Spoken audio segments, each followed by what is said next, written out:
എങ്ങനെയാണ് കാനഡയിൽ field job കിട്ടിയെന്ന് എന്നോട് കുറച്ച് പേര് ചോദിച്ചിട്ടുണ്ടായിരുന്നു കഴിഞ്ഞ വീഡിയോ കണ്ടു കഴിഞ്ഞപ്പം. ഞാൻ എന്തൊക്കെയാണ് ചെയ്തതെന്നാണ് ഞാൻ ഈ വീഡിയോയിൽ പറയാൻ പോണത്. ഇപ്പോൾ ഫസ്റ്റായിട്ട് ഞാൻ ചെയ്തെന്താണെന്ന് വെച്ചാൽ, ഇപ്പോൾ ഒരു റെസ്യൂമെ ഉണ്ടാക്കി അത് നിരത്തി പിടിച്ച് എല്ലാത്തിനും അപ്ലൈ ചെയ്യാണ്ട് ഓരോരോ ജോബ് റോൾ അനുസരിച്ച് ഓരോ റെസ്യൂമെ ഉണ്ടാക്കി വെക്കാം. ഇപ്പം എനിക്കൊക്കെ ആകെ 3-4 ജോബ് റോളേ അറിയുണ്ടായിരുന്നുള്ളൂ എൻ്റെ ഫുഡ് ഫീൽഡിൽ. QA, QC, R&D, ഇത് മൂന്നാണ് എനിക്ക് മെയിനായിട്ട് അറിയുള്ളൂ. അപ്പം ഞാൻ ഈ 3 റോള് വെച്ച് 3 റെസ്യൂമെ ഉണ്ടാക്കി. പിന്നെ ഇൻ കേസ് അവരുടെ ഹെഡിങ് വേറെയാണ്, ഇപ്പോൾ ജോബ് ടൈറ്റിൽ വേറെയാണെങ്കിൽ അതിനനുസരിച്ച് ഞാൻ ജോബ് ടൈറ്റിൽ ഒന്ന് മാറ്റി കൊടുക്കും.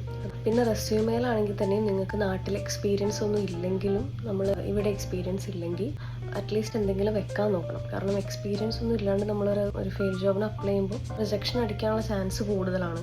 എന്തായാലും ഇൻ്റർവ്യൂവിന് അവർ വിളിക്കുകയാണെങ്കിൽ തന്നെയും അവർ ആ എക്സ്പീരിയൻസ് ബേസ് ചെയ്ത് നിങ്ങൾ എന്ത് ചെയ്തു എന്നേ ചോദിക്കത്തുള്ളൂ. എന്നോട് അങ്ങനെ തന്നെയാണ് ചോദിച്ചത്. അവിടുത്തെ സർട്ടിഫിക്കറ്റും കാര്യങ്ങളും ഒന്നും തന്നെ അവർ ചോദിക്കില്ല മോസ്റ്റ് ഓഫ് ദ കമ്പനീസും. അപ്പോൾ അതിനനുസരിച്ച് നിങ്ങൾ നിങ്ങളൊരു എക്സ്പീരിയൻസ് ഉള്ള പോലെ പറയുകയാണെങ്കിൽ ChatGPT ഒക്കെ നോക്കിയിട്ട് ഒരു ദിവസം അവിടെ എങ്ങനെയാണ് വർക്ക് ചെയ്യുന്നത്, എന്തൊക്കെയാണ് അവിടുത്തെ വർക്ക് എന്നൊക്കെ നമ്മളൊന്ന് ഇൻ്റർവ്യൂ കോളൊക്കെ വരുമ്പോൾ നമ്മളൊന്ന് നോക്കി വെച്ചാൽ മതി. പിന്നെ കാനഡയിൽ എല്ലാവർക്കും അറിയാം, കണക്ഷൻസ് ആണ് ഏറ്റവും മുഖ്യം. നമ്മൾ എത്രത്തോളം കണക്ഷൻസ് നമ്മളുടെ ഫീൽഡിൽ ഉണ്ടാക്കാൻ പറ്റുന്നോ അതായിരിക്കും നല്ലൊരു കാര്യം. സീനിയർ റോൾസിലൊക്കെ മലയാളികളുണ്ടെങ്കിൽ മേ ബി നമ്മളെ ഹെൽപ്പ് ചെയ്യുമായിരിക്കും.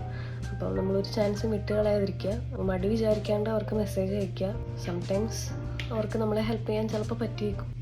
നമുക്കറിയില്ലല്ലോ എങ്ങനെയാണ് നമ്മുടെ വഴി തുറക്കാം. പിന്നെ നിങ്ങളുടെ റെസ്യൂമെ 2 പേജസ് ഒക്കെ ഉണ്ടെങ്കിൽ അത് മാക്സിമം ചുരുക്കി ഒരു 1 പേജിൽ ഒതുക്കുക. ഒരു സ്റ്റാൻഡേർഡ് ഫോർമാറ്റിലാക്കിയാൽ തന്നെ അത് കാണുമ്പോൾ തന്നെ ഒരു ഇംപ്രഷൻ വരും. പിന്നെ നിങ്ങൾ സർട്ടിഫിക്കേഷൻ എല്ലാം എടുത്ത് വെക്കണമെന്ന് ഞാൻ പറയില്ല. എൻ്റെ ആകെ ഹാസപ്പിൻ്റെ സർട്ടിഫിക്കേഷൻ കോളേജിൽ നിന്ന് കിട്ടിയത് മാത്രമേ ഉണ്ടായിരുന്നുള്ളൂ. എംപ്ലോയീസിന് നമ്മളൊരു എൻട്രി ലെവൽ ജോബിലൊക്കെ കയറുമ്പോൾ ഹാസപ്പിൻ്റെ ഒക്കെ സർട്ടിഫിക്കറ്റ് ഉണ്ടെന്ന് കണ്ടാൽ തന്നെ അവർക്കൊരു ഇംപ്രഷൻ വരും. സോ ഒന്നും എടുത്തില്ലെങ്കിലും ഹാസപ്പിൻ്റെ സർട്ടിഫിക്കറ്റ് ഒക്കെ എടുത്ത് വെക്കാൻ നോക്കുക. നമ്മൾ ഫ്രീ ടൈമിലൊക്കെ ഓരോരോ സിനാരിയോ ബേസ്ഡ് ക്വസ്റ്റ്യൻസ് ഒക്കെ പഠിക്കുക. അതിന് ആൻസറൊക്കെ നമുക്കൊന്ന് ChatGPT ഒക്കെ യൂസ് ചെയ്ത് നോക്കിക്കഴിഞ്ഞാൽ നമുക്കൊരു പെട്ടെന്ന് ഫ്ലുവൻ്റ് ആയിട്ട് പറയാൻ വരും. അല്ലെങ്കിൽ നമ്മൾ അവിടെ എല്ലാം കൂടി തലേ ദിവസം പഠിച്ചിട്ട് പോയി കഴിഞ്ഞാൽ പിറ്റേ ദിവസം ഇൻ്റർവ്യൂവറെ കാണുമ്പോൾ നമുക്ക് എൻ്റെ തലയിലൊന്നും ഉണ്ടായിരുന്നില്ല. അപ്പോൾ നമ്മൾ പഠിച്ചിട്ട്, അതായത് എന്തെങ്കിലും ഫേക്ക് എക്സ്പീരിയൻസ് ഒക്കെ ഉണ്ടാക്കി അത് പഠിച്ചിട്ട് പോകുന്ന ആളാണെങ്കിൽ അത് കുറച്ചും കൂടെ മുന്നേ പ്രിപ്പയർ ചെയ്യുക, ലാസ്റ്റ് ടൈം പ്രിപ്പയർ ചെയ്യാതിരിക്കാൻ നോക്കുക. ഇതൊക്കെയാണ് ഞാൻ മെയിൻലി ചെയ്ത കാര്യങ്ങൾ. എന്തെങ്കിലും ജോലി ഉള്ളവരാണെങ്കിലും എല്ലാ ദിവസവും കീപ് അപ്ലൈയിങ്. നമ്മുടെ സമയത്തിനനുസരിച്ച് നമുക്കൊരു ജോലി കിട്ടും.